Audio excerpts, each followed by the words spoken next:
Oke, kita lanjutkan ya. Eh, Tadi kita sudah sampai ke kecakapan dalam berkomunikasi. Oke, keterampilan berbicara. Kita harus punya kesiapan mental. Kenapa? Karena kita bersedia atau siap untuk dikomplain. Oh, saya nggak mau nih eh, berbicara, karena kita berbicara semua, tidak semua apa yang kita ucapkan orang lain terima. Oke ya.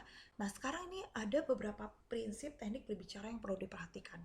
Ini harus teman-teman pahami bahwa di dalam teknik berbicara aja ada berbagai macam teori.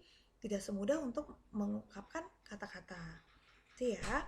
Nah, prinsip teknik berbicara yang perlu diperhatikan yang pertama adalah prinsip motivasi. Apa sih prinsip motivasi itu?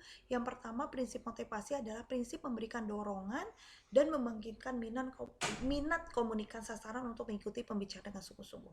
Motivasi di sini adalah seorang PR harus mampu memberikan uh, uh, sasaran, di mana kita melakukan komunikasi sasaran untuk mengikuti pembicaraan kita, untuk mengikuti apa yang kita inginkan atau yang diinginkan oleh perusahaan dengan sungguh-sungguh, sehingga orang lain bisa merasa oh, bahwa apa yang diucapkan oleh seorang PR atau perwakilan dari perusahaan tersebut itu memang pantas dan memang layak untuk diikuti misalnya.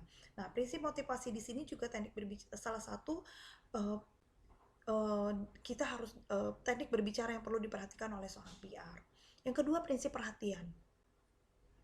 Kenapa kita harus punya prinsip teknik berbicara, itu harus ada prinsip perhatian. Yang pertama, kenapa? Karena di sini memusatkan perhatian audiens pada materi pembicaraan. Cara menarik perhatiannya ya adalah hal-hal aneh, lucu, hal faktual, dan lain sebagainya.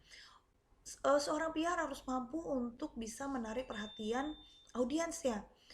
Kita tidak mau dong kita berbicara kemudian audiens kita ngobrol di sana, kemudian dia sibuk main handphone, kemudian sebagian ada yang mungkin nggak mau peduli, tertidur dan lain sebagainya.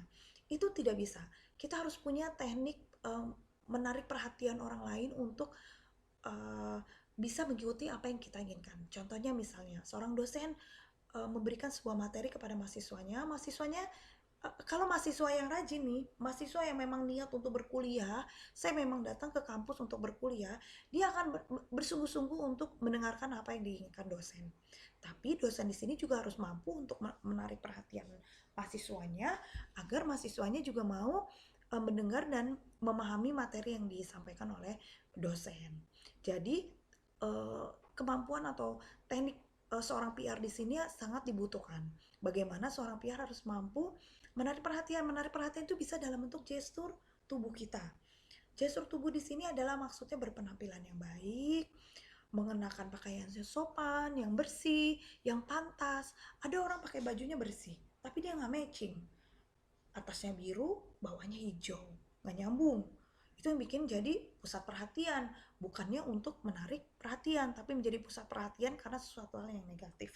Itu juga patut diperhatikan ya teman-teman ya, bahwa sesuatu hal yang kita bawa, seorang PR adalah uh, yang ada di tubuh kita, yang kita bawa dalam hal berpakaian itu adalah membawa identitas perusahaan. Jadi seorang PR tidak boleh untuk melakukan suatu hal yang tidak sewajarnya. Misalnya contoh, baju tidak matching.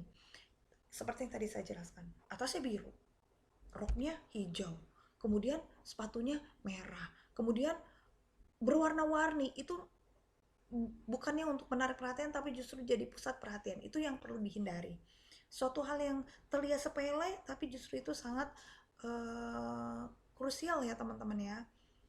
Itu yang nggak bisa. Oke, sekarang teknik bicara itu adalah prinsip ulangan. Apa sih prinsip ulangan? Nah, prinsip ulangan ini adalah informasi yang dianggap lebih penting perlu diulang sehingga mudah tertanam dalam pemahaman pendengar.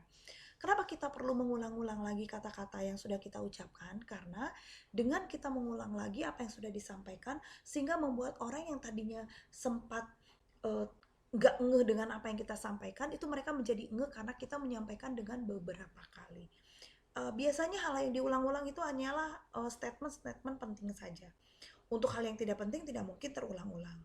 Seperti contohnya di sini adalah saya ingin menceritakan teknik berbicara yang harus diperhatikan oleh seorang PR. Saya ulang lagi nih, Yang pertama adalah prinsip motivasi, itu yang harus ditanamkan.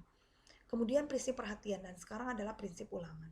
Prinsip ulangan ini juga eh, asalkan tidak terus berulang-ulang sehingga membuat audiens bosan, itu juga harus ada tekniknya. Kenapa yang diulang-ulang itu hanya sesuatu hal yang penting saja. Oke, sekarang yang keempat adalah prinsip kegunaan. Apa sih?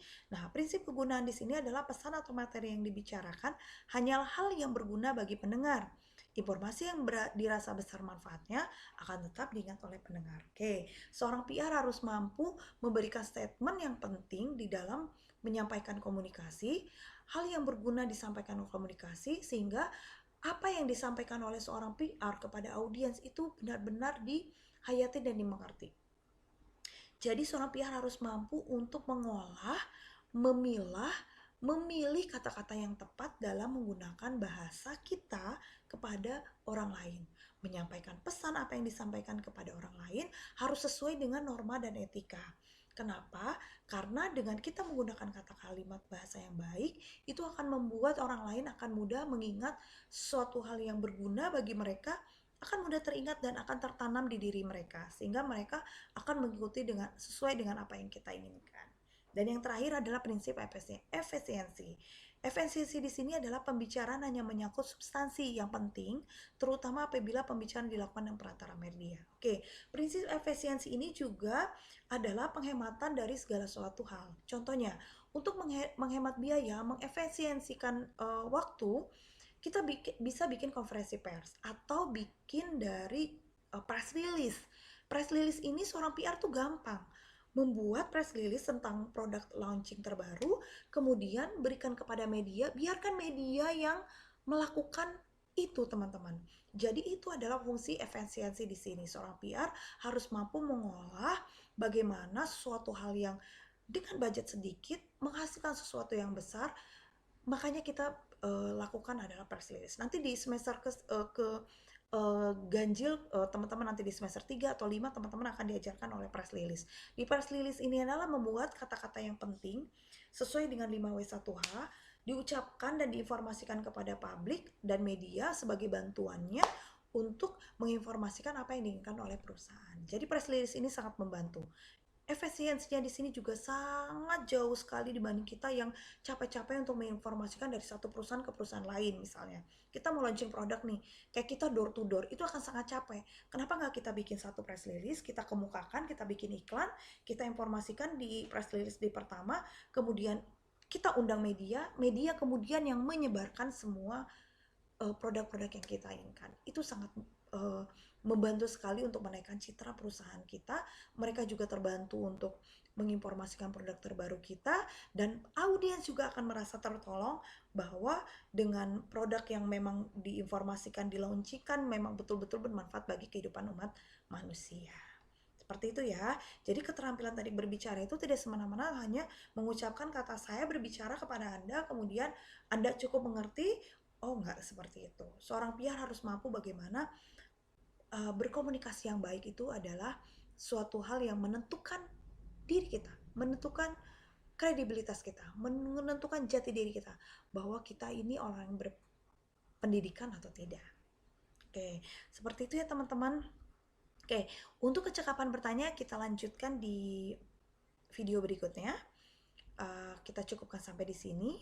Nanti kita lanjutkan lagi untuk pembahasan materi berikutnya. Terima kasih, sampai ketemu lagi di materi season berikutnya.